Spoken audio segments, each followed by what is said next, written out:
అహంకారం, నియంతృత్వం, విచ్చలవిడితనం ఏదంటే అది చేస్తాననుకుంటే ప్రజలు క్షమించే పరిస్థితులు లేరు. అదే ఈరోజు నిరూపించే పరిస్థితికి వచ్చారు.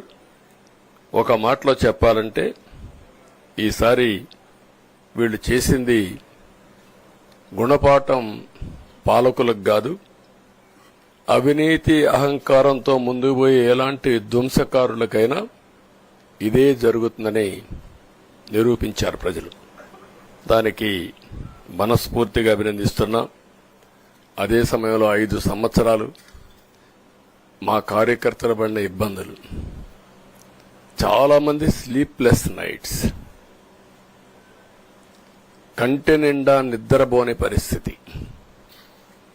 అక్కడి నుంచి నేను చూస్తే చాలా కడాన మనిషిని హింస పెడుతూ నువ్వు ప్రాణంతో బతకాలంటే జై జగన్ అనమంటే జై తెలుగుదేశం, జై చంద్రబాబుని ప్రాణాలు వదిలిన సందర్భం చంద్రయ్య.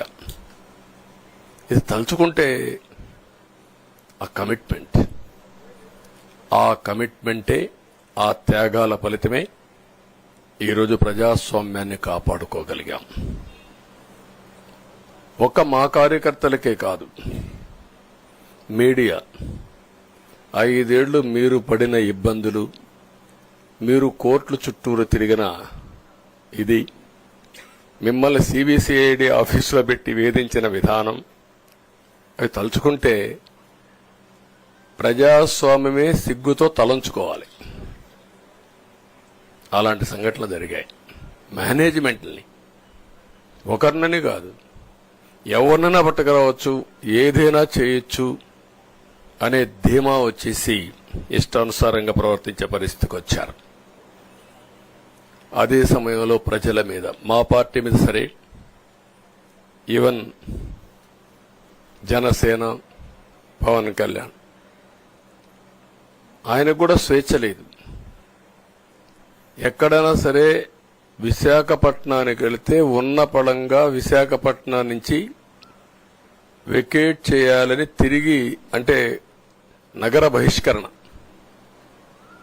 ఒక నాయకుడిని నగర బహిష్కరణ చేస్తే కారణం చెప్పకుండా ఇంకా వేరే వాళ్ళ కథ ఏముంటుందో మనం ఆలోచించుకోవాల్సిన అవసరం ఉంది. కేసులు పెడితే ఎందుకు పెట్టావు కేసు అని అడిగితే దానికి సమాధానం చెప్పకుండా ముందు నిన్ను అరెస్ట్ చేస్తున్నాం, తర్వాత కేసు డీటెయిల్స్ ఇస్తా ఉంటారు. ఇలాంటి చాలా జరిగాయి.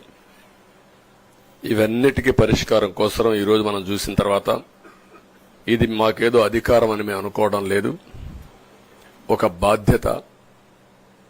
మేము పాలకులమే కాదు సేవకులం అని చెప్పే నినాదానికి శ్రీకారం చుట్టారు.